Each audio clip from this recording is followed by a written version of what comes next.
y a des alternatives, c'est important. Premier temps, il y a des alternatives. On peut, y compris aujourd'hui, travailler autrement que ce qu'on fait, y compris en système néolibéral. C'est possible, puisque j'ai fait des expérimentations ces dernières années. Certaines sont encore en cours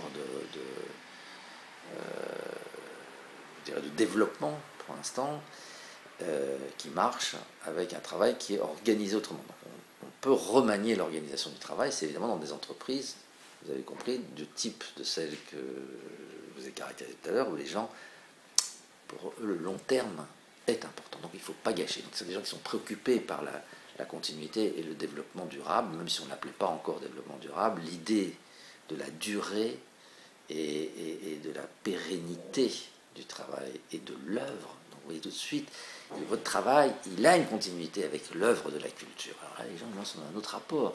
L'accomplissement de soi, tout ça, par le travail, parce que chaque geste que je fais de travail est une contribution à la culture. Je participe à la construction des cathédrales, à la construction des villes, à la recherche scientifique, à la santé de la population. J'œuvre. C'est vrai que c'est ça aussi. Hein. La civilisation, c'est les œuvres, la culture, mais c'est aussi la civilité, c'est-à-dire la reconstruction des liens civils, du vivre ensemble.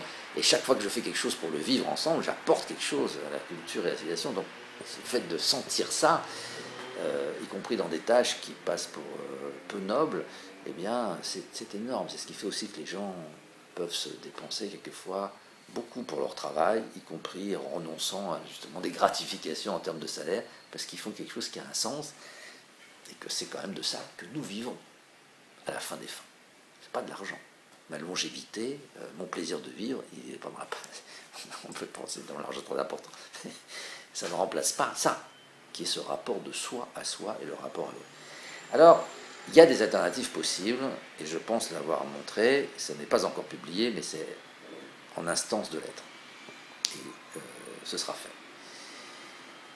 Mais ça reste extrêmement minoritaire, et en plus, ce n'est relayé, même si ça marche, même si c'est prouvé, ça n'est pas repris par les politiques publiques, car je n'arrive pas à faire comprendre, enfin, ils comprennent très bien, les politiques, y compris de gauche, mais en même temps, il y a un déni, ils ne veulent pas le savoir, parce qu'ils sont main dans la main comme ça, avec les multinationales. Il n'y a rien à faire, parce qu'il y a tellement d'argent qu'on ne peut pas les retourner et les amener à penser le long terme, à penser politiquement. Nous avons des politiques qui ne font pas de politique, ils font du clientélisme. Ils ont transformé la politique en quelque chose qui est un marché. Donc, le problème, c'est la fidélité.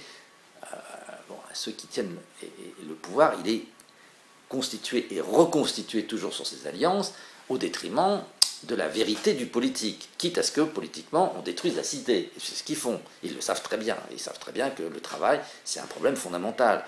Et quand ils nous annoncent la fin du travail, le travail a une valeur en voie de disparition, pour en finir avec la valeur travail, mot d'ordre de Utopia, mené par Dominique Méda, femme lige de Martine Aubry. Donc, si vous voulez, c'est quand même Martine Aubry, 35 heures, voilà la réponse. Gestionnaire typique, débile, les gens n'ont jamais demandé à avoir 35 heures, sauf ceux qui sont dans des situations de travail extrêmement pénibles. C'est pas la solution. Eux, ce qu'ils veulent, c'est un travail bien fait. C'est pas du boulot. Non, on veut justement un travail qui s'inscrit dans la continuité de ce que Freud appelle le Kulturarbeit, le travail de la culture. Le travail de culture, on apporte sa pierre à la cité. Bon. Alors, et là, que je travaille 35, 40 ou 45 heures n'est pas l'élément déterminant. Et s'il faut mettre 5 heures de plus, on le fait facilement.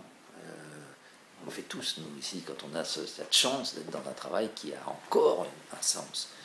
Et à condition qu'on ne casse pas ce sens. Déjà, le médecin lui casse le sens. Le juge, je ne vous dis pas ce qui se passe chez les juges et les magistrats aujourd'hui, mais avec les contraintes de quantité, ils sont obligés de saboter leur travail de jugement, d'analyse, d'argumentation. Et j'aime autant dire que ça va très mal chez les magistrats. Il y en a plein qui vont mal mentalement. Parce qu'on ne devient pas juge comme ça. On ne devient pas chercheur comme ça. Donc, si vous faites le contraire de ce que vous devez faire, ça se termine mal. Bon, je laisse ça de côté. Comme c'est une minorité et qu'on n'arrive pas à remonter jusqu'au pouvoir politique, on n'arrive pas à traduire ça en politique publique, on peut faire autrement. Mais évidemment, c'est un choix qui nous mettrait en désaccord avec les autres pays européens qui, eux, sont plus jusqu'au jour où, si on était capable de faire la preuve que ça marche en France, évidemment, les autres feraient pareil, parce que le mimétisme est considérable. Si vous reconstituez du lien social et que vous retrouvez, du coup, il y en a besoin de gens qui travaillent bien, donc on a besoin de plus de gens qui travaillent. Et donc on est obligé de réembaucher pour faire du travail de qualité.